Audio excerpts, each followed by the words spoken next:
राज्यसभा चुनाव के लिए अब बीजेपी ने अपने दूसरे चेहरे को घोषित कर दिया है। सुभाष चंद्रा को इसके लिए मैदान के अंदर उतारा गया है।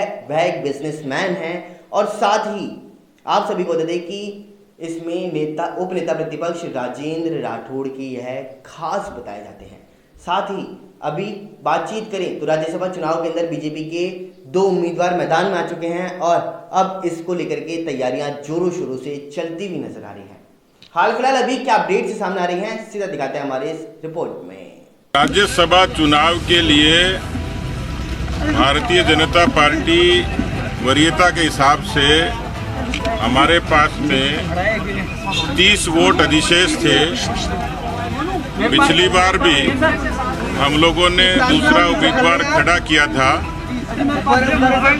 इस बार भी लगभग ऐसी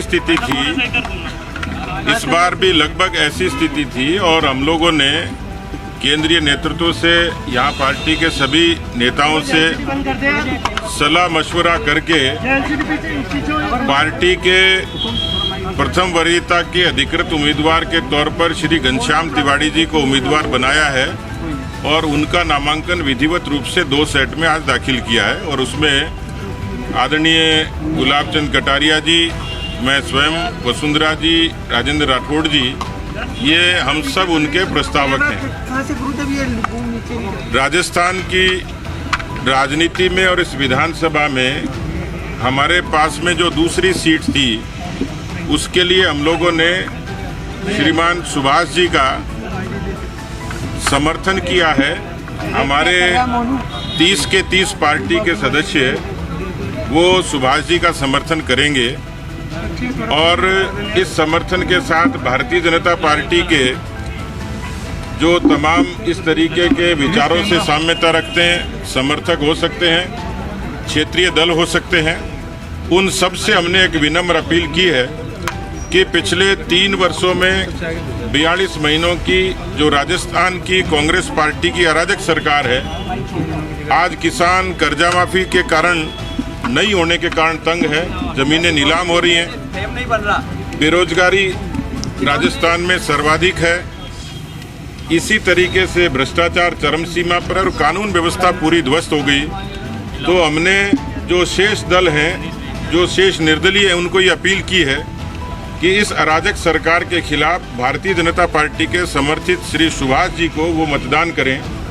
हमने व्यक्तिगत अपील भी की और मैं सार्वजनिक अपील भी करता हूं।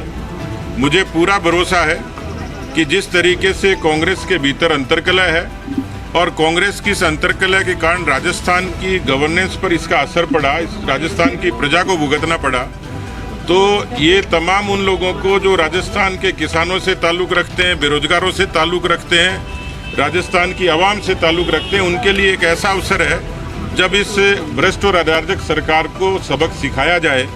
मुझे पूरा भरोसा है, जो जानकारियां मिलती हैं, जिस तरीके से नाराज़गी और निराशा कभी पत्रों के माध्यम से, कभी शब्दों के माध्यम से प्रकट होती है, तो ये सारी नाराज़गी जो आज धुएं के रूप में दिखती है, कभी चिंगारी के रूप में प्रकट होगी और भारतीय जनता पार्टी के समर्थन से सुभाष चंद्रा जी निश्चित रूप से राज्यसभा की ये दूसरी सीट को अच्छे तरीके से जीतेंगे।